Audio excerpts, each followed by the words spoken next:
Hey, I'm Amanda from Trifecta Fitness. We're proud to be Clarksville's new Get Fit headquarters. Trifecta Fitness is a state-of-the-art spin and strength training studio. Our spin studio is truly one of a kind in this area, complete with 20 state-of-the-art live fitness bikes and an incredible sound system. Our strength training is done in small groups of 6 or fewer, and all of our strength and spin classes are scalable for every level of experience. Come see us in the heart of Clarksville, just behind MAPCO at the corner of Old Trenton Road and Wilma Rudolph Boulevard. Call us for more info at 931-542-6265 or download our Trifecta Fitness app for a full list of upcoming classes.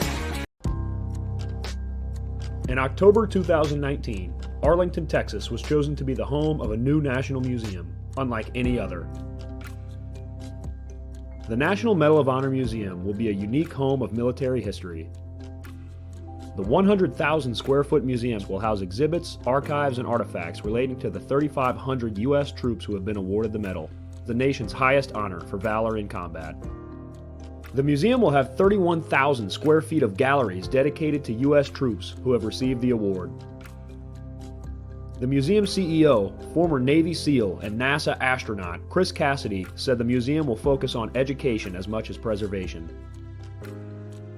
The building will have 5 areas dedicated to Medal of Honor winners from the Army, Marine Corps, Navy, Air Force, and Coast Guard. The main gallery will be located in a central plaza under a 25,000 square foot slab of steel, which will appear to be suspended in midair. It will be supported by 5 pillars. Black Rifle Coffee is a corporate sponsor of the museum, as are the Dallas Cowboys. The museum's board also includes over a dozen major corporations and 6 Medal of Honor recipients, including David Bellavia, Patrick Brady, and Britt Slabinski. Army Staff Sergeant Bellavia was awarded the medal for clearing an entire house by himself on November 10, 2004, as a squad leader in support of Operation Phantom Fury in Fallujah, Iraq. He killed 4 enemy fighters and wounded a 5th in close quarters battle. Army Major General Brady flew and coordinated the evacuation of 51 seriously wounded men during a firefight in Vietnam in January 1968. Slabinski, a Navy SEAL chief and team leader, led a rescue team of SEALs during Operation Anaconda in Afghanistan in March 2002. Slabinski and his team flew to a mountaintop ambush site to rescue Petty Officer First Class Neil Roberts, who had fallen from the back of a helicopter. Slabinski led the team through almost constant combat against an entrenched Taliban force. Along with the board members, former presidents Jimmy Carter, Bill Clinton, George W. Bush, and Barack Obama serve as honorary directors. The museum is expected to open to the public in late 2024. Hey, I'm Logan. I'm a Sergeant First Class in the Army, and I've been lucky enough to secure one of the charity slots provided by the Lifetime Foundation for next year's Leadville 100. In order to do this, I'm looking to raise around $2,800 over the course of the next year to donate to the Lifetime Foundation. A lot of their focus is on youth movement and nutrition and conservation, among other things. And it's a really great cause, and I appreciate any help that you guys could give. And a little bit goes a long way, and it'd be greatly appreciated. Thank you. All right. Welcome back. MisFitNation, the MisFitNation show. We are a show founded by a veteran and hosted by 2 veterans and a military spouse. Our mission is to get people to tell their stories to the world. If you're an author, share your tips with the MisFitNation. If you're a musician or an actor, our audience needs to know how they too can get into the business. Coaches, we love our coaches. Come on and share your tips with the MisFitNation to help them become better versions of themselves.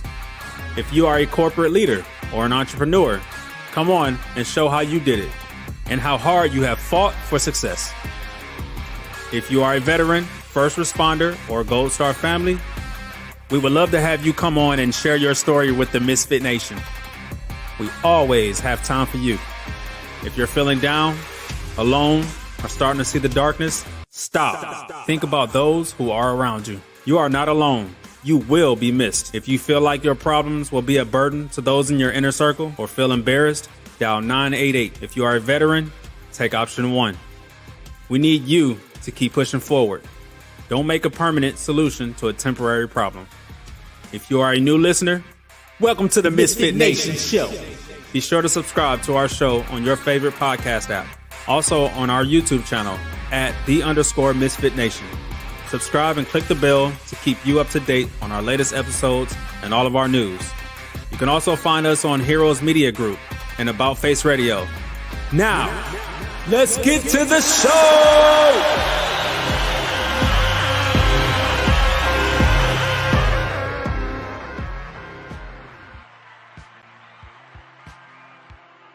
All right. The ToosDay Crue is here, hosted by Stephen LaMonica and Jake Collin. It is a MisFitNation production that brings powerful stories of grit, resilience, and leadership to life. Stephen is a business leader and YouTube consigliere. He ensures the show runs smoothly, providing real-time feedback and maintaining discipline during live broadcasts. Jake, a 25-year Army veteran and former EOD tech. We call him Hurt Locker. We call him Lacey.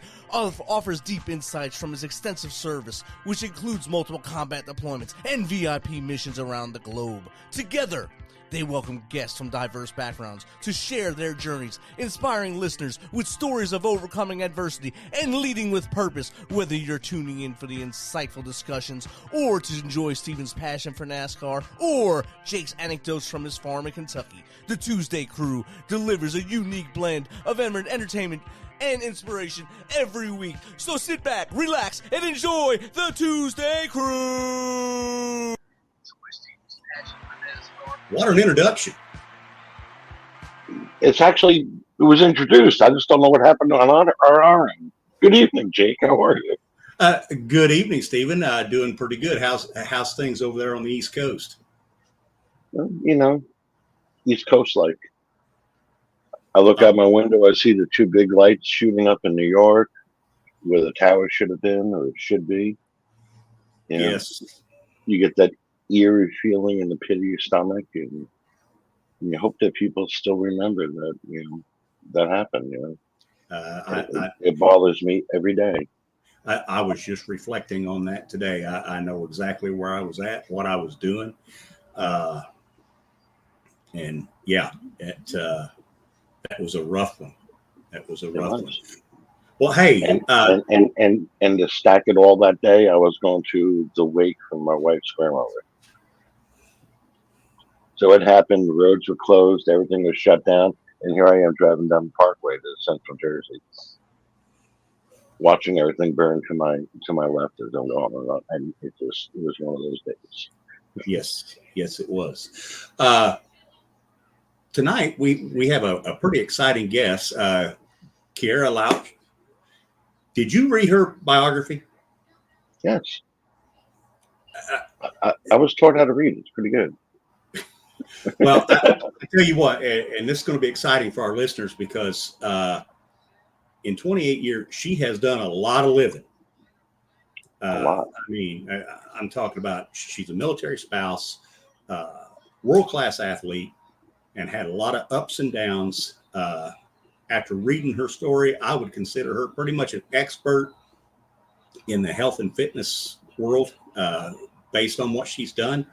And I was impressed. And I can't wait to kick this off and talk with her. So without any further ado, let's get her in here and let's start it.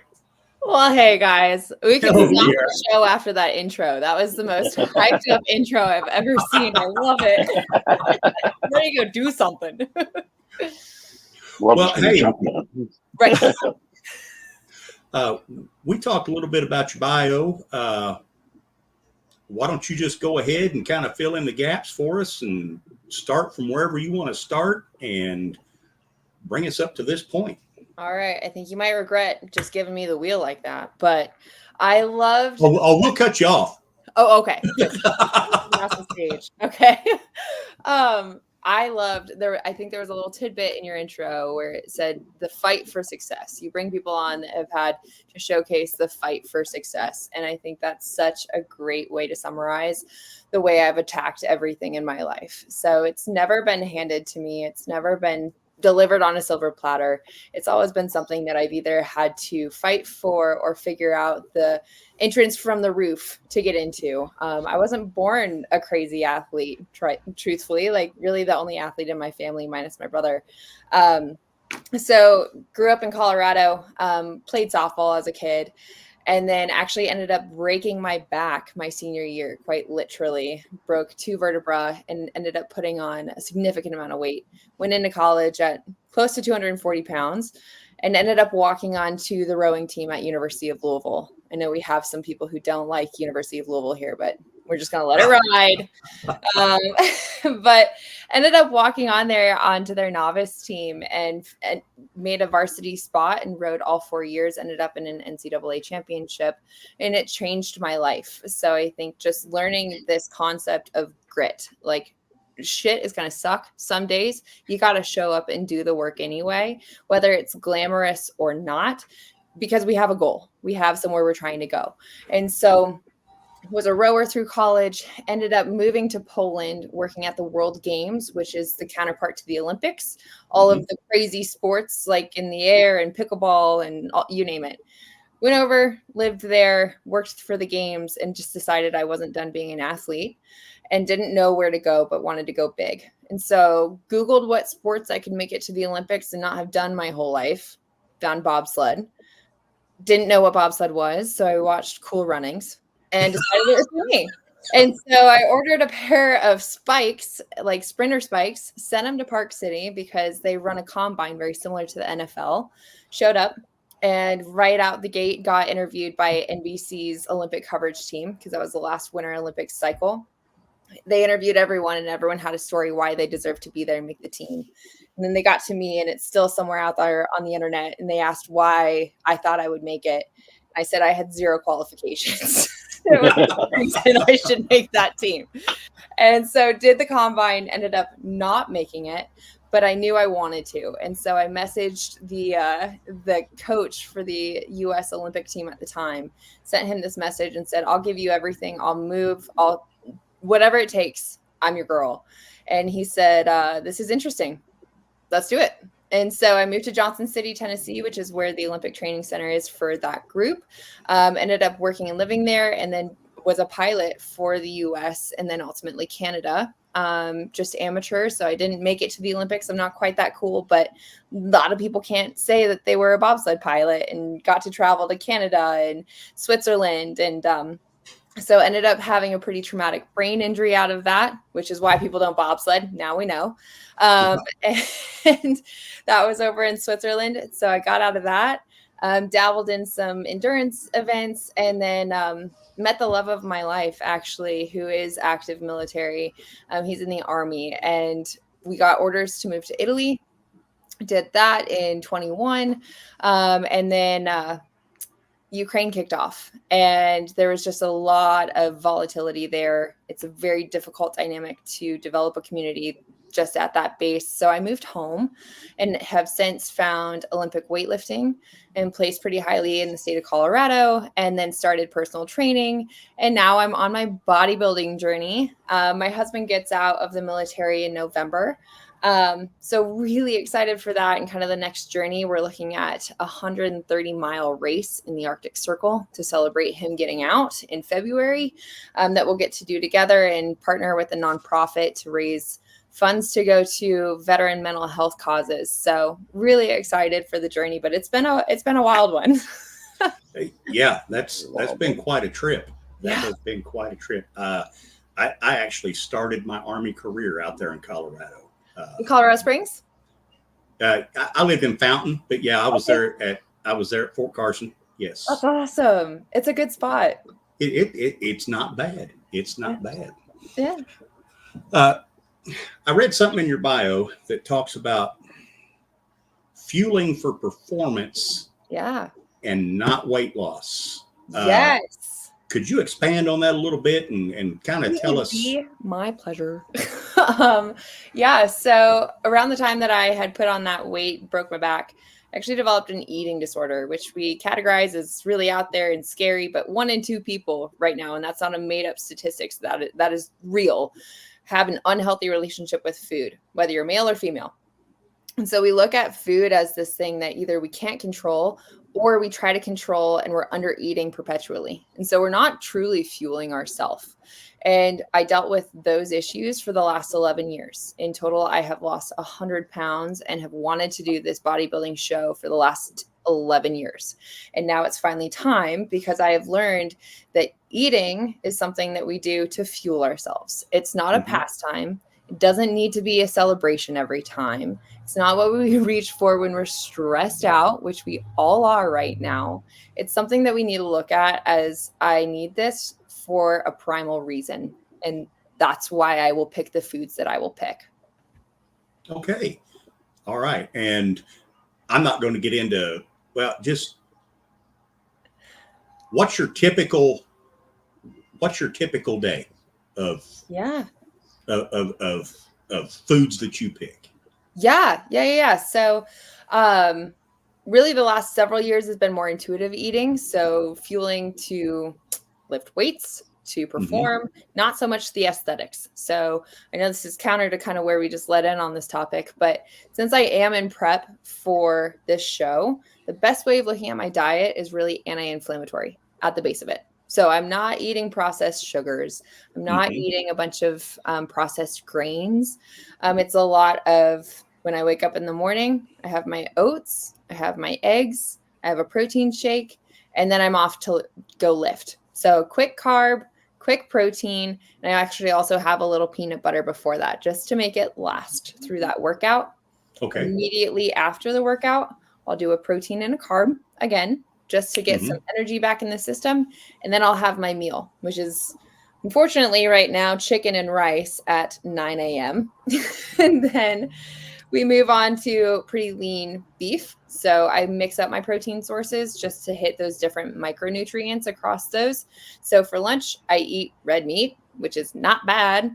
So it's a lean ground beef, like 96.4 with rice. And then in the afternoon, I'll do a quick snack, which is a protein source of choice. Sometimes it's another shake and then some oats. And then dinner right now is just, you could sell it, I'm pretty sure, at a Michelin star restaurant. It's tilapia and eggs. I could deal with that. I'm a big fan of catfish and eggs. So God bless you, Jake. No, that's not a meal people should be eating. But all the respect in the world. So yeah, so at the base of it, I mean, it's not super crazy. I have greens with all of those meals too. Typically start my day out with greens as well. It's not super glamorous again, but we need those micronutrients to perform, to recover, to be human. And it really just helps kind of with all of the inflammatory angles that we get with the processed diet we have here in America. So now, you didn't mention fruit once. Yeah. Okay. Great question. So I do a little pineapple or papaya with a couple of those as well. So I like my fresh foods, my whole foods. Great call out. Yes. So I will do those typically earlier in the morning because that's around my workout. I'm moving, going to burn it off. I need it for energy. So I will do some of those fruits earlier in the day. Is it true what they say you're supposed to eat the fruits before noon because they take the longest to go through the system? Is that right? That is one way of looking at it. I truthfully believe that you can eat, especially like berries, like those really nutrient dense fruits any time of the day. You want to watch out for certain fruits that will kind of spike your energy. So bananas can be one, but without overcomplicating it, I don't think you have to time restrict what when you're eating your fruits. Okay. Yeah. It's something I heard a while back and I just didn't know if that was right or not. Fair enough. Okay. Well, I have been in and around the industry for a while and I've not heard that one. So I'm going to give you the go ahead. You can eat your fruit with your dinner. Just go wild. Now, I have a downfall. Okay. And it's dark chocolate. Ooh. I love it. Yeah. But I don't eat very much of it because I know once I get started, it doesn't stop. It doesn't stop. Now, do you have a day or a time of day where, like, if it's something that you just crave, do you like have that like once a week or? Great question. Yeah. So first off, dark chocolate is not all bad for you. It just depends kind of what dark chocolates you're buying. So my rule of thumb, a pound of it at a time is. Okay. Yeah. Like let's scale back. Okay. No, you don't need that. But rule of thumb is that if the ingredient list is 3 or less, you're probably good to go. A lot of those dark chocolates have percentages of cacao in them. Cacao is that natural ingredient that is good for you on a micronutrient level. So small doses, okay? Small doses are not bad for you. As far as veering off menu, I would say I'm a bit of a psycho just because I like to test myself, create environments where we are testing and kind of sharpening that edge. Most of the time throughout the year, when I'm not in prep, I will have a day where I intuitively eat. So if I want to go out, I don't like processed food at this point just because of the way it makes me feel. I'm not trying to be pretentious. Like, I'm better than that. I will sometimes still go get processed food. I just know I'm going to pay for it because I feel like shit. My mental clarity is not there.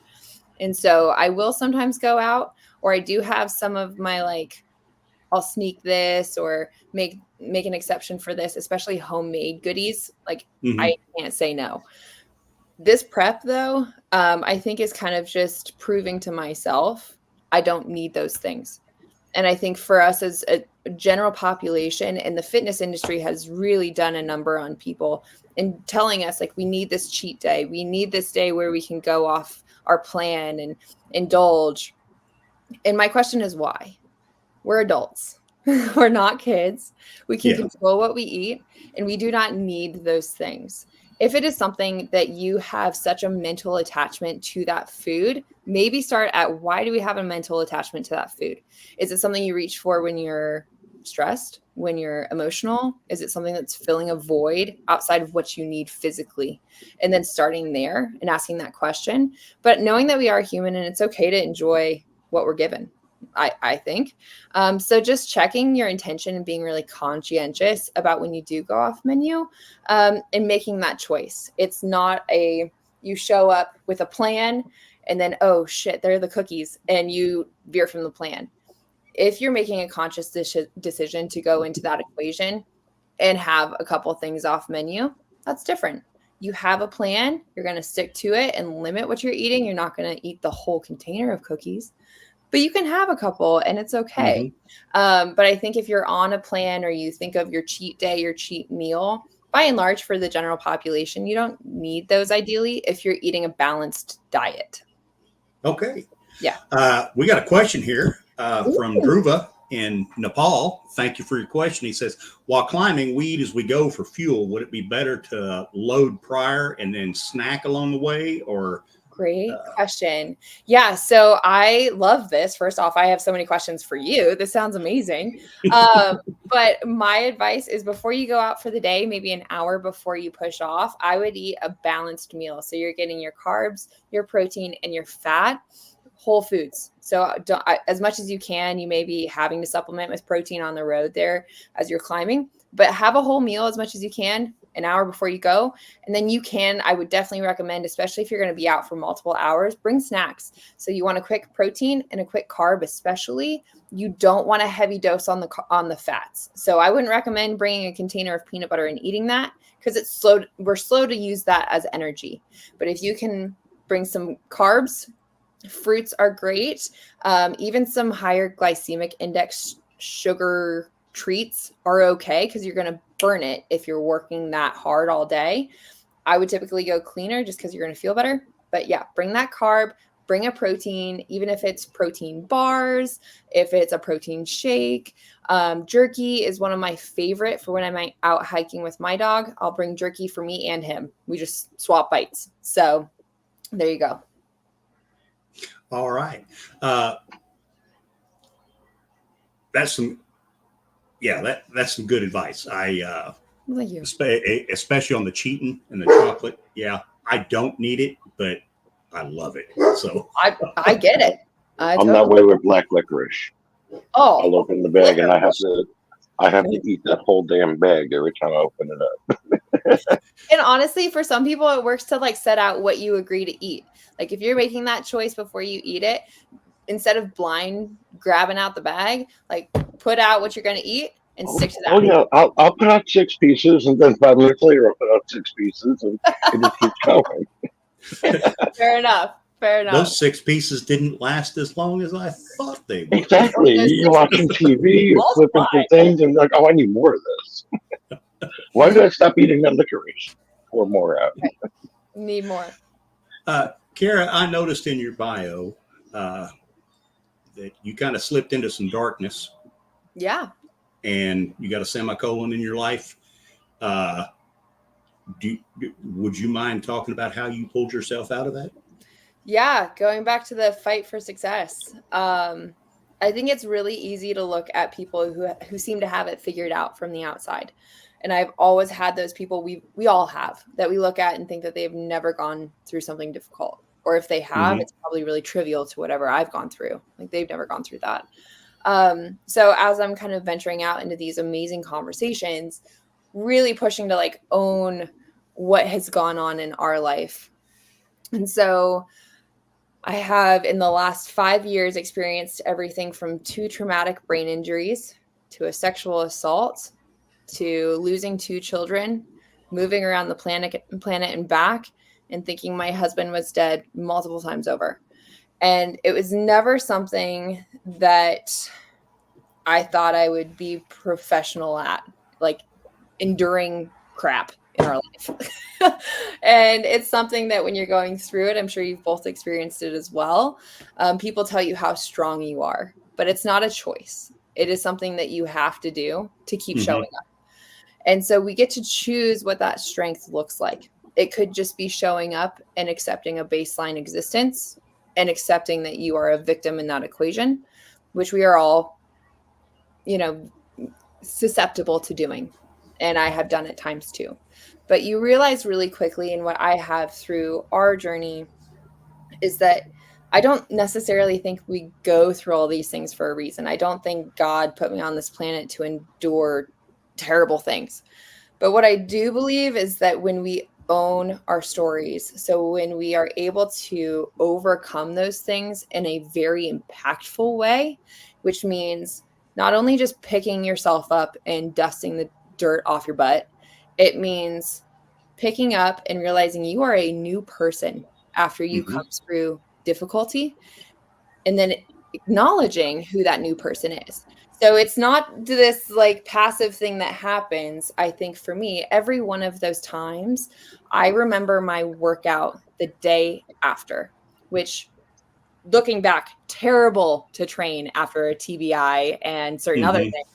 However, it was never a question in my mind whether I was going to keep going or not. It was always, here's my routine. This is my baseline, and we're showing up no matter what.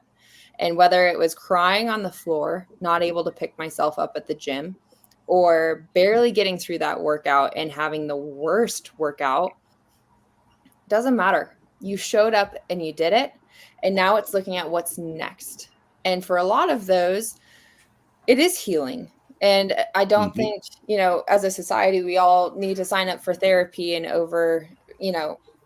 overemphasize that for our day to day. But there is a healing process that is very active. You have to figure out what was hurt, what you need to fix, how you fix it, and then you fix it. And that's the person that you want to carry forward, because that person has all these new superpowers. And it's not like I would ever wish terrible things on people, but the people that I know, and I would like to believe this about myself, who have gone through just ridiculous trial, are the ones who have compassion. They have a new fire for life, and they realize how valuable our time really is here and how much we all need each other. So happy to kind of go into any of those individually, but yeah, there's been a lot in addition to the eating disorder before all of this and breaking my back. Like it, to a degree, there has been this feeling like it's one thing after the next. Why? And it's realizing that life is not happening to me, it's happening for me. And I get to dictate the story that comes out of this. So, well, we're glad that you're still here. Oh, thank you. Me too. That's kind of one of the mission statements here is we're trying to help people out of that darkness. And a lot of the people that we have on the show have been in that situation and share their stories. And I like to tell everybody that, hey, we're glad that you're still here. And if this reaches one person and pulls them out of it, tonight's show was a success. And Absolutely. I will always believe that. Absolutely. And the other thing we talk about a lot, and you're saying going to the gym, even if you're laying there crying, stacking victories. You got up and you did something. Yes. That's a victory for you. You didn't just say, all right, I'm done and let me sit back and the hell with the world. Right. Every day you get up, every day you push forward. And I So think you're stacking victories every day. Correct. Absolutely. And I think one thing that has really pushed me to get into the health and fitness space is looking back and taking an audit and recognizing those workouts I showed up for are the reason I was able to keep going. It was the first victory we stacked. And then it was keeping momentum after that. And what we don't realize, because Lord knows I've had my bouts with depression, it is so real to feel like you cannot get up and get off the couch. Like things are too heavy to even move. But the one thing that you are avoiding could be the thing that pulls you out of that hole. And it's something so simple as going for a walk and getting sunshine that could completely change your situation. Or it's the one conversation or pleasant interaction you have on that walk that could save you or just channel you in the direction you need to go. And so helping share that as an alternative for people or a solution for people to show them like movement is the cure. And it isn't always what we want to do, but man, it's what we were born to do. And it is what helps us. Yes. Yes, it is. As you travel through life, let's think of 10, 20 years after you're gone. Okay.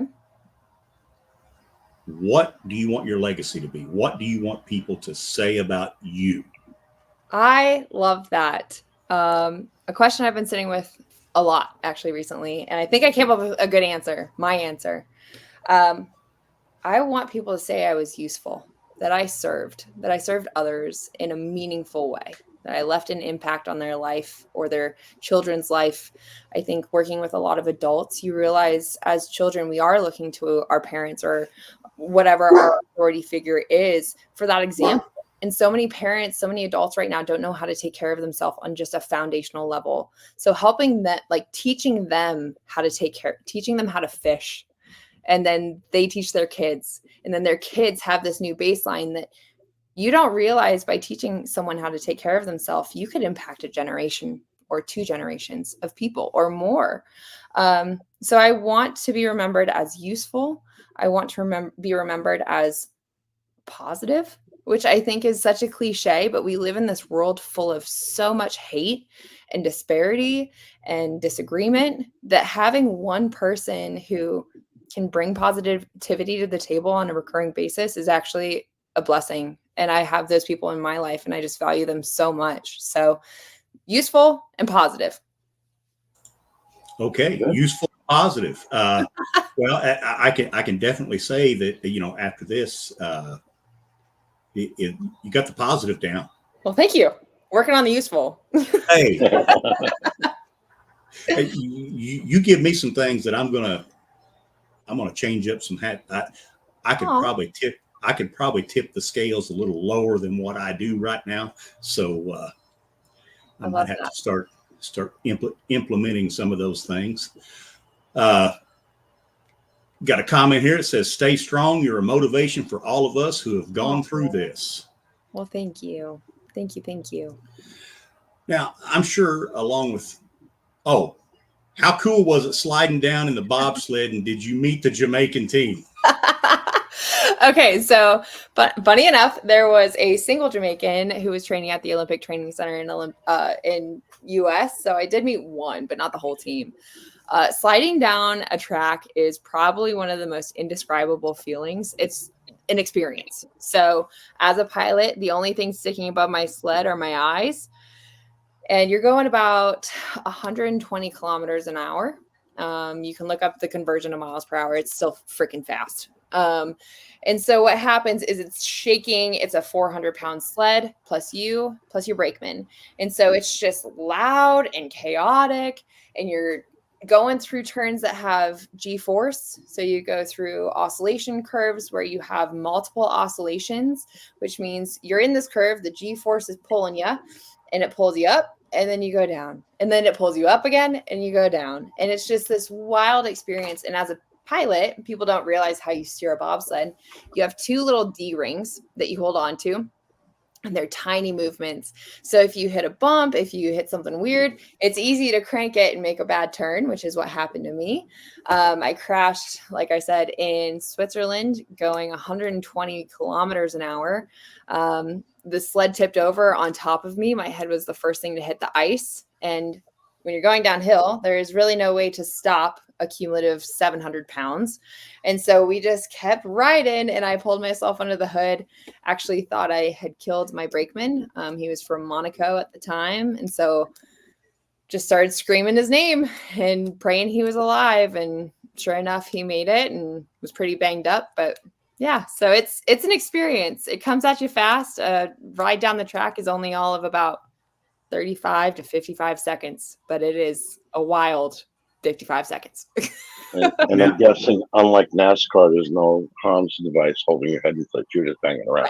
Yeah. So really one of the things, because I got that first TBI and then I went to compete for up in Canada, sometimes the runs are so rough, it can actually cause damage, much like NFL, CTE. So what happens is there's no seatbelt, there's nothing holding you in. And 74 miles per hour for those asking. Thank you, whoever this was. But essentially, like much like little bumps on the road. So if you were to lay down and look at the road, there are just little bumps and movements. The ice is the same way. So they carve it, but there are still little waves. When you hit one of those little bumps on the ice going that fast, what happens is your ass comes out the seat, which means your head's coming out the seat, and it will typically hit right behind your ear, right on the sled coming back down. So it's really easy to get hurt and mess yourself up in that sport. Damn. Yeah. Now, you won't catch my big ass doing that then. Fair enough. Now, you never know. Never say never. Now, what do you do to pump yourself up when you're hitting blocks that are in your way? Yeah. So these are going to sound cliche, but they work. And sometimes cliches stick around because they freaking work. And so first off, I will remind myself of every other thing I've faced that I thought I couldn't face. And then here I am now. So it's walking yourself through like, okay, I thought I couldn't figure this out 10 times before, but here we are. There's never been something I couldn't overcome. So we can overcome this. Second, I will spend time with my dog out in nature.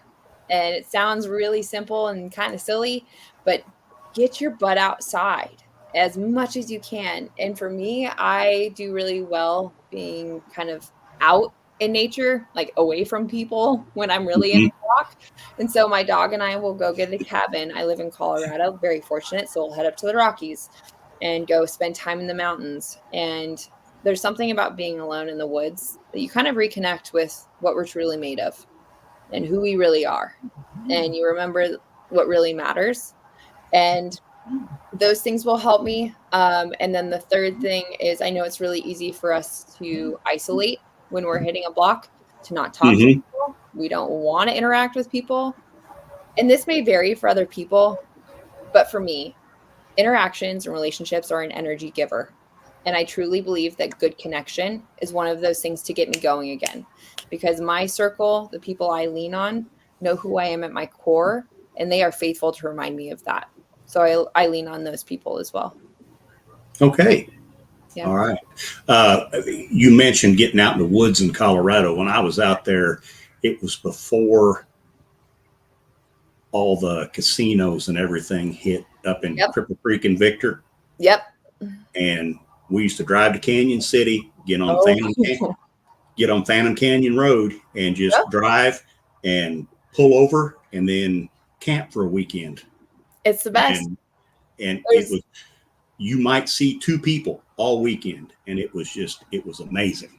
There is really nothing in this world that make your shoulders go from here to here, like looking at the stars away from everyone else. Yes. So I love So that. we don't have stars in New Jersey. It's all lighting. I know. You really can't see any damn thing. It's You impossible. look up, you see a satellite blink once in a while. That's it. Steven, you're a star. Yeah. Oh, Oh yeah. true love. I'm a YouTuber.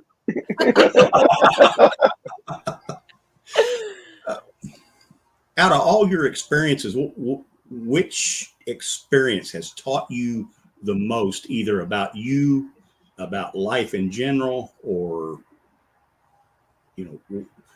what have you learned the most from? It's funny because I'm used to answering this as it pertains to a job interview. And so I don't get the cumulative life scope on this. Honestly, I hope my husband listens to this. It's getting married. I think when you are on your own, you kind of let a lot of the ends go loose. You don't really pay attention to the fine details because it's not affecting someone else. You don't really communicate as well as you may need to. You don't understand your strengths and your weaknesses as much as you do when you have someone there to balance those out. And ideally, not in a asshole way, but in a loving way, call out the things that you're missing out on to be your best self. And so for me, getting married and really navigating this unusual situation we have, he is overseas. Yeah. So I think, and to that point too, like we have lived 5,000 miles away for the last 2 years. And so really figuring out how to communicate and identify what I need, telling that to someone else, and then vice versa, reacting to that. I mean, it's just taught me so much. And I think it's really brought me back to what matters most in my life. It has made me realize that my family is the most important thing. I think athletics are great, career is great. All of those things are fantastic. But what if you lose it all? For some reason, something happens, you can't compete anymore. You can't work on Wall Street anymore. Who's going to be there? It's your family. And who's going to be there on your deathbed? Your family. And so that for me, I think has taught me more than any failure, any success. It's my marriage to my husband. Yeah. I would have to agree wholeheartedly with that. I've got my better half, Mickey. It doesn't matter what kind of day I've been having or how grumpy I am or what, she's always, no matter how bad I'm feeling, she's there. Yep. And she's talked me off the ledge before, and it's great. It's great having somebody like that. Absolutely. And we've both done that for each other. We've both had moments where we are at really our lowest low, and it's understanding, what does that person need? And sometimes it is space. Sometimes we need space to sit with our shit. And so having someone who honors that and respects that, but then knows how to push you to get back on it and knows when it's time. Like, it's such a gift. And yeah, lots of lessons learned. If my boss yells at him without empathy, yes, that happened.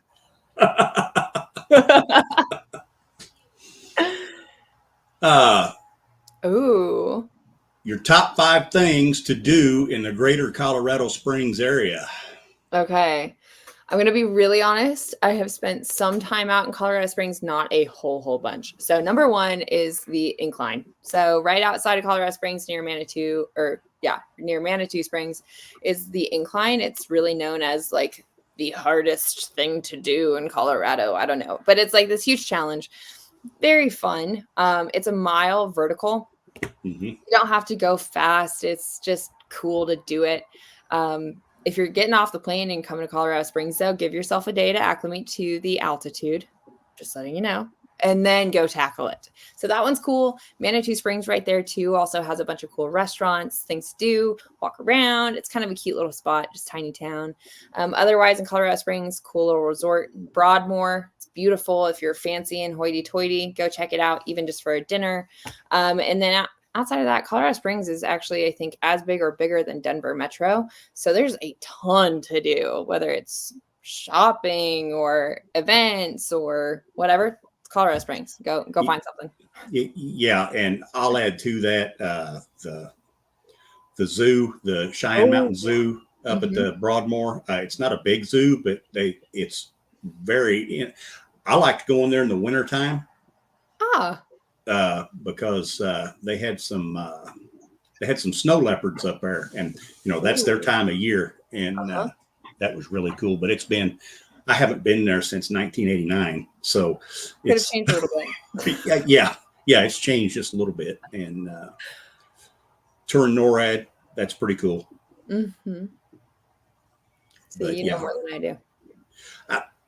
That's just stuff I remember, but. That was all pretty cool to do.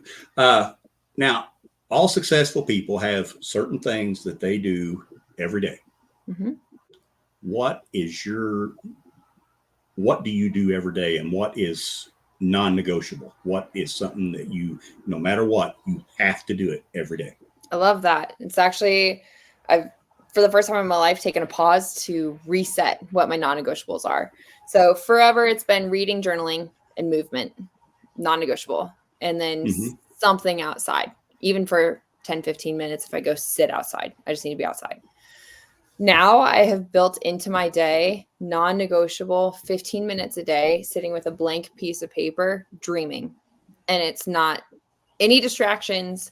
It's not structured anyway, but it's dreaming about both those long-term things and then those immediate things. So what do I see myself having? What do I want to accomplish? How do I want to impact people? Okay. And I think we really quickly, I think all of us really underestimate the value of visualizing and spending time with those things. I had a brief moment last week where I'd always dreamed about having a new forerunner and competing in a bodybuilding show, whatever. And here I am last week putting something in my new forerunner and getting ready to do my bodybuilding show. And we realized okay, if we set this goal in our mind, then we can start reverse engineering that plan. But a lot of us have lost that muscle of dreaming at all. And so just putting it out there, just letting yourself dream and come from the heart. It's a good one. All right. So if somebody wants to contact you, yes, and ask you your secrets to success, how do they do that? Yeah. So the best way right now, we are working on a website that we're launching ahead of kind of this business release. Best way to contact me is Instagram. Shoot me a message, follow along. I put out health and wellness tips every day, health, wellness, mindset, and relationships. So love doing that. I also just partnered with First Form, which is a supplement company. They really align with my personal brand, going back to the grit, the resilience, the unabashed owning of ourselves and presenting ourselves as who we are. So really aligned with them. So I'll be featured in some of their content coming up and aligned with their group as well. So perfect. Thank you for dropping the link.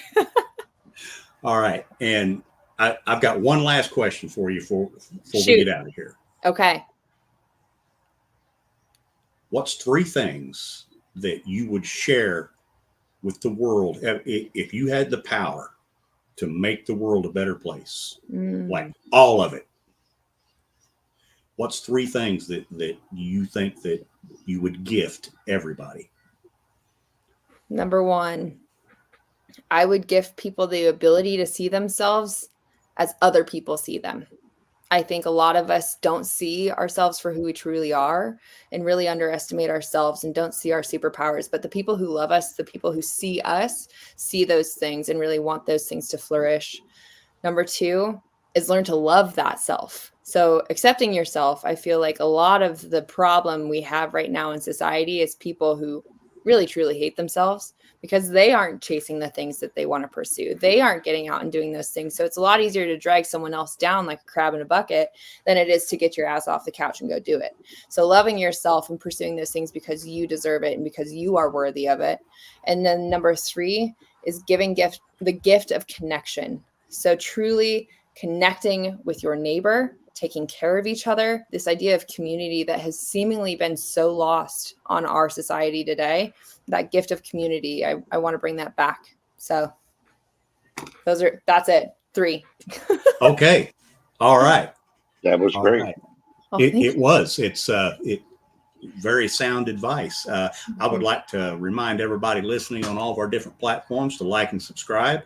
For those of you who are joining the recorded version of this, we'd like to welcome you to the show and thank you for tuning in. And I think we're going to close this out.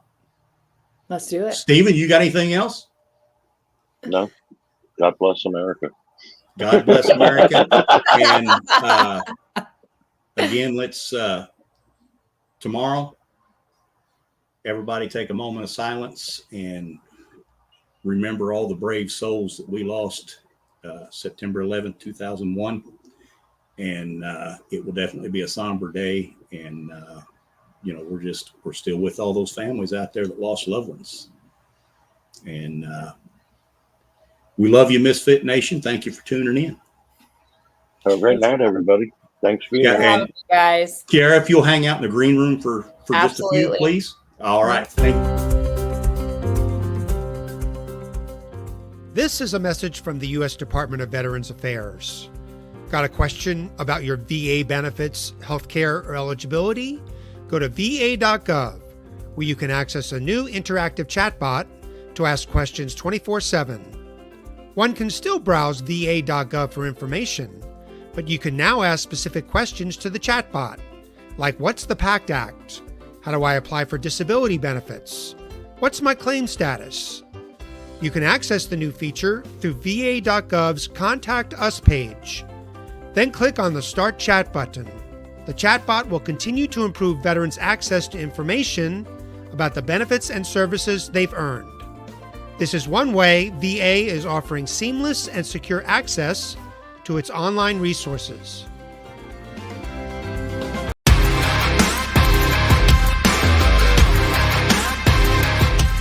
Thanks for checking us out and being a part of the Misfit Nation show. Don't forget to visit our website at themisfitnation.com. That's themisfitnation.com. Check out all our past episodes and get some of the great Misfit Nation gear for you and your family. As always, be humble, stay hungry, and keep hustling because we are Misfit Nation. Misfit Nation.